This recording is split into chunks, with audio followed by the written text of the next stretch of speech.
मुझे ये बताओ कि ईवीएम जिंदा है कि मर गया?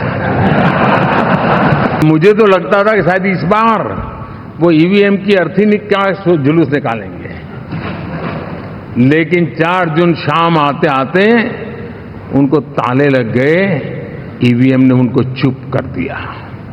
तो मैंने किसी को पूछा, यार ये तो ठीक है आंकड़े वांकड़े, तो मुझे ये बताओ कि ईवीएम जिंदा है कि मर गया?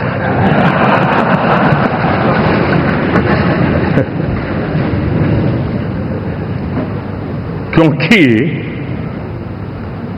ये लोग तय करके बैठे थे कि भारत के लोकतंत्र और लोकतंत्र की प्रक्रिया के प्रति विश्वास ही लोगों का उठ जाए, और लगातार ईवीएम को गाली देना।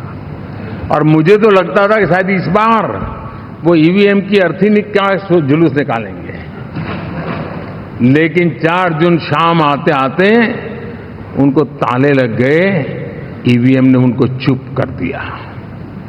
ये ताकत है भारत के लोकतंत्र की, ये ताकत है भारत की निष्पक्षता की, ये भारत की ताकत है भारत के चुनावी तंत्र की, चुनाव आयोग की।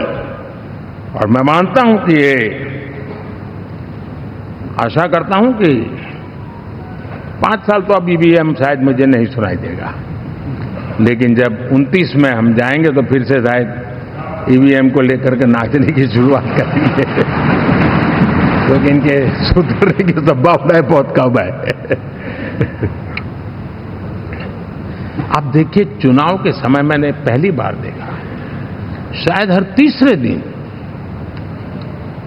इलेक्शन कमीशन के काम में रुकावट आए, इसके लिए सुप्रीम कोर्ट के दरवाजे खटखटाए गए, भांति भांति के एप्लीकेशन, और एक ही टोली थी।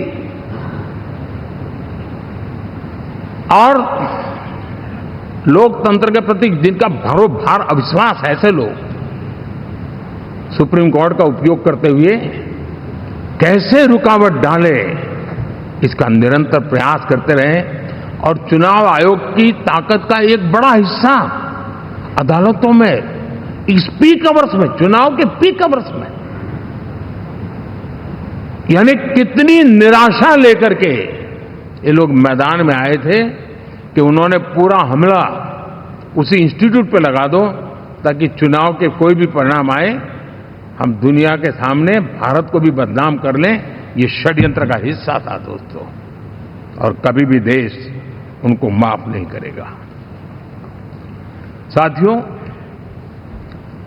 इंडी गठबंधन वाले जब ईवीएम का विरोध करते हैं तो मैं सिर्फ एक चुनाव के रूप में नहीं देख रहा। मैं मानता हूं ये लोग मन से पिछली शताब्दी के सोच वाले लोग हैं। वे टेक्नोलॉजी को हम महत्व न समझते हैं, न टेक्नोलॉजी स्वीकार करने को तैयार है। और ये सिर्फ ईवीएम में दिखाई दिया, ऐसा नहीं, यूपीआई में दिखाया। जब हमने कहा कि हिंदुस्तान के लोग डिजिटल ट्रांजैक्शन करेंगे, फिनटेक की दुनिया में आज हिंदुस्तान का नाम हो गया, मानने को तैयार नहीं। आधार आज देश की एक पहचान बना है। मैं तो देख रहा हूं कि मुझे कई देश कहते हैं कि हमें आधार की पद्धति से आगे बढ़ना है, आप कैसे मदद कर सकते हैं।